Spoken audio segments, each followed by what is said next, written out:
Okay. తెలంగాణలో Congress party ఎన్ని గెలిచే అవకాశాలు ఉన్నాయని మీరు ఇప్పుడు అనుకుంటున్నారు ఎంపీలు? అంటే మేమైతే నిన్న సీఎం రేవంత్ రెడ్డి గారు చెప్పినట్టుగా 14 సీట్లు గెలవాలి.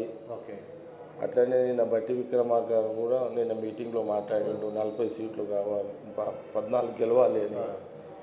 అట్లాగే ముఖ్యంగా మా సీనియర్ లీడర్స్ అందరూ కూడా పోటీ బాగున్నట్టు కోమటిరెడ్డి వెంకరెడ్డి, ఉత్తమ్ కుమార్ రెడ్డి గారు, కోమటిరెడ్డి వెంకరెడ్డి గారు కానివ్వండి, లేదా ఇంకా చాలా ఇప్పుడు ఉన్నటువంటి ఇప్పుడు అటు కరీంనగర్ సైడు ఇప్పుడు అక్కడ జీవన్ రెడ్డి గారు ఉన్నారు, అక్కడ శ్రీధర్ బాబు మినిస్టరు, పొన్నం ప్రభాకర్ మినిస్టరు. ఇప్పుడు జిల్లాలో మాకు ఇంచుమించు మా జిల్లాకు వచ్చేసరికి మాకు దామోదర్ రాజనరసింహ గారు ఇక్కడ, మళ్ళా అటేమో పొంగులేటి శ్రీనివాస్ రెడ్డి, తుమ్మల నాగేశ్వరరావు గారు, ఆ జిల్లాలో డిప్యూటీ సీఎంగా బట్టి గారు.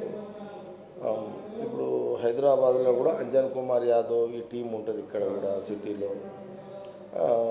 మరి మిగతా మనం కొంత ఆదిలాబాద్ తీసుకున్నా, అటు నిజామాబాద్ తీసుకున్నా, ఇప్పుడు నిజామాబాద్ కూడా జీవన్ రెడ్డి గారు ఏదో ఇంట్రెస్ట్ ఉన్నట్టుగా నేను వాడతలేను. నేను జీవన్ రెడ్డి గారు కూడా మంచి పేరు ఉంది కాబట్టి అదొకటి. ఇట్లా మనం వరంగల్ పోయినా అక్కడ కొండ సురేఖ గారు ఉన్నారు, ఆ జిల్లాలో కొండ సురేఖ, అక్కడ కొండ సురేఖ గారు. ఇప్పుడు ఆదిలాబాద్ కూడా మంచి గట్టి పట్టున్నటువంటి పరిస్థితి ఉంది, బలమైన పోటే కదా. కాబట్టి ఇటు చేవెళ్ళ తీసుకున్నా, చేవెళ్ళకు మనకు సరౌండింగ్ సిటీలో చేవెళ్ళ మీద ముఖ్యమంత్రి గారు ప్రత్యేకంగా దృష్టి పెట్టి ఎందుకు శ్రద్ధ పెట్టేటట్లు అంటే ఖచ్చితంగా ముఖ్యమంత్రి గారికి చేవెళ్ళనే కాదు, ఒక ముఖ్యమంత్రిగా పిసిసి ప్రెసిడెంట్గా రేవంత్ రెడ్డి గారికి మొత్తం మీద 17 సీట్లలో 14 ఇవ్వాలనే దాని మీద యాక్షన్ ప్లాన్ తయారు చేసుకోవడం జరిగింది. సరే ప్రయత్నం 14 రావాలి, గుడ్ రిజల్ట్ లాస్ట్లో 10 కాడ ఆగాలి. 10 రిజల్ట్ మినిమం 10 అయితే 10 దగ్గర డబుల్ డిజిట్ అయితే ఉండాలి. అది కాంగ్రెస్ పార్టీ నిర్ణయం. సీఎం రేవంత్ రెడ్డి పిసిసి హోదాలో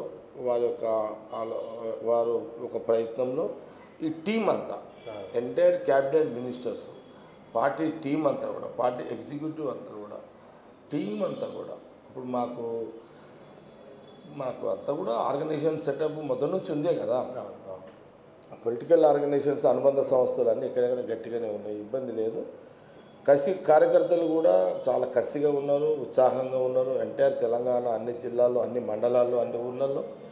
కాబట్టి నిన్న బూత్ కమిటీలకు సంబంధించిన కార్యకర్త మీటింగ్లో కూడా నిన్న ఖార్గే గారు వారు నిన్న ప్రసంగంలో వారి ఖచ్చితంగా ఒక లైన్ అయితే ఇవ్వడం జరిగింది, తెలంగాణ నుంచి ఇన్ని సీటు తీసుకురావాలి అనేది. కాబట్టి ఖచ్చితంగా సీరియస్నెస్ ఉంటుంది.